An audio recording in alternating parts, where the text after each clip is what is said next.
Crime is an unlawful act, yet committed in huge numbers across the world. Welcome back to my channel, Cinematic. And he was dangerous. I can't tell you more.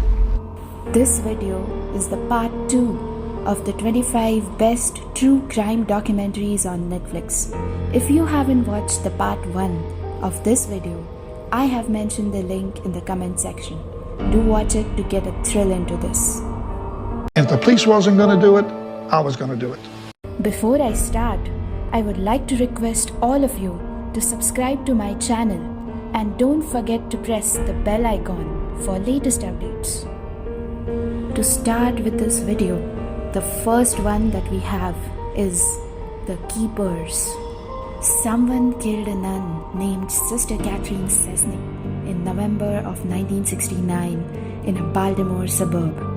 She was only 26 years old, and her case shattered the neighborhood, especially her students at the high school. The city has its level of corruption. Brian Knappenberger digs into this story in one of the best true crime documentaries ever made, uncovering not just the story of Cessnick's impact, but the possibility that she was killed to cover up a sexual abuse by a priest at the school. It's just rivetingly assembled, coming together like an incredible thriller, but it's all true.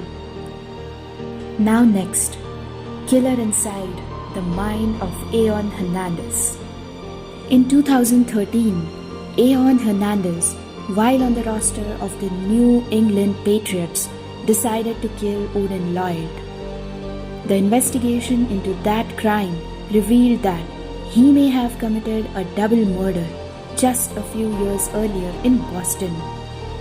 Hernandez was a ticking time bomb. Gino McDermott's 3-part series examines the details of both crimes while also offering theories as to why Hernandez committed them, including the impact of the death of his failure, possible brain damage from playing football, and even the suggestion of closeted homosexuality. Next, Making a Murderer. The preponderance of true crime documentaries on Netflix can really be traced back to the massive success of this late 2015 series by Laura Ricciardi and Moira Demas. Law enforcement officers realized that they had screwed up big time. Could he have been falsely accused twice? Or could he be guilty for the second crime?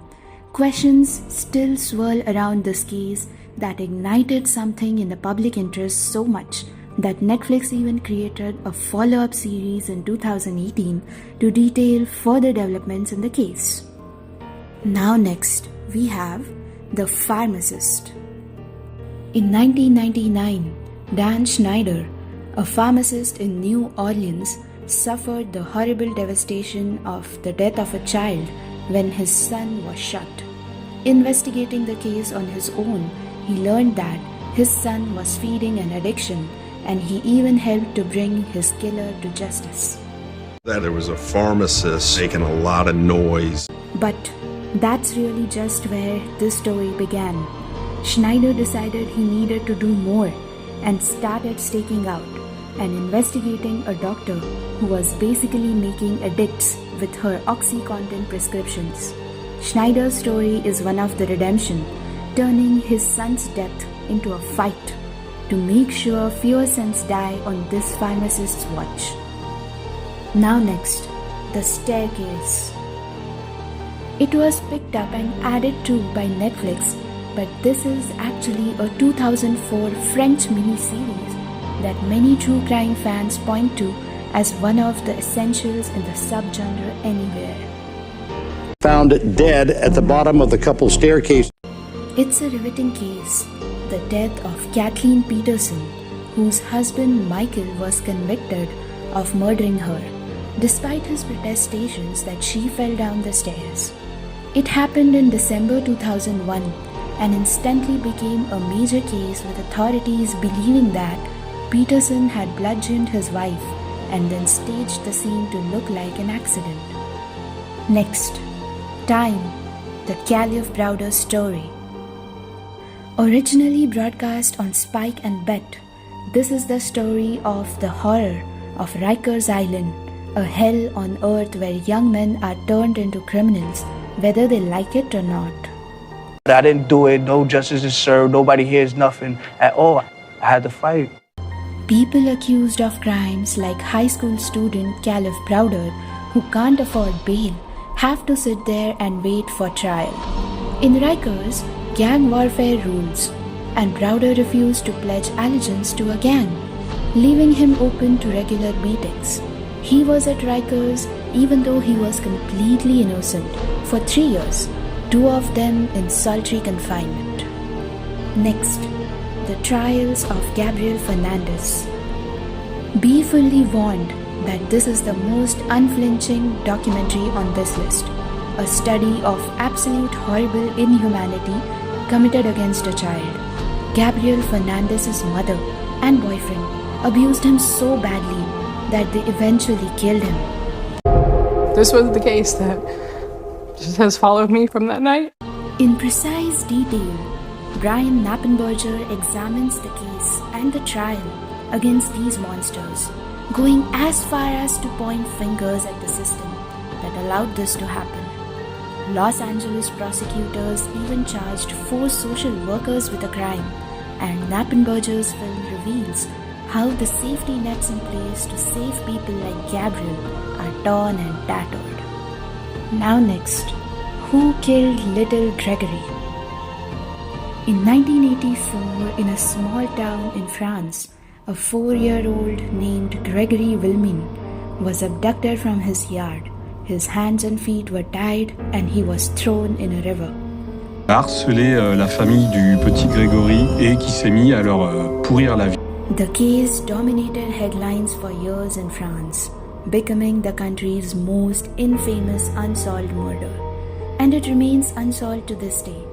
This French miniseries includes a lot of archival material and modern-day interviews to tell the story of the murder, the media circus, and the investigation that followed. Now next, Wild Wild Country. In 1981, a man named Bhagwan Sri Rajneesh started a commune in the middle of nowhere in Oregon, resulting in not just local controversy, but an eventual criminal investigation. Like we were the chosen people. It's a story that got a lot of press when it happened, but had been relatively forgotten in the decades since, and turned into an incredible phenomenon yet again, even being parodied in Saturday Night Live and Documentary Now. You really can't miss this one if you have any interest in Netflix documentaries at all. Next, Wormwood. The masterful Errol Morris directed this 6-part series that's heavy on reenactments, but also serves enough as a non-fiction examination of true crime that it qualifies for this list. But that was the cover story, told by the CIA. It's the story of Frank Olson, a man who died in 1953 under mysterious circumstances, and his son's eventual investigation into whether or not the government had something to do with it. Olson may have been a part of a covert government operation called Project MKUltra, who possibly even dosed him with LSD shortly before his death. Stay tuned with our channel for more interesting videos. Do not forget to share and like this one. See you soon.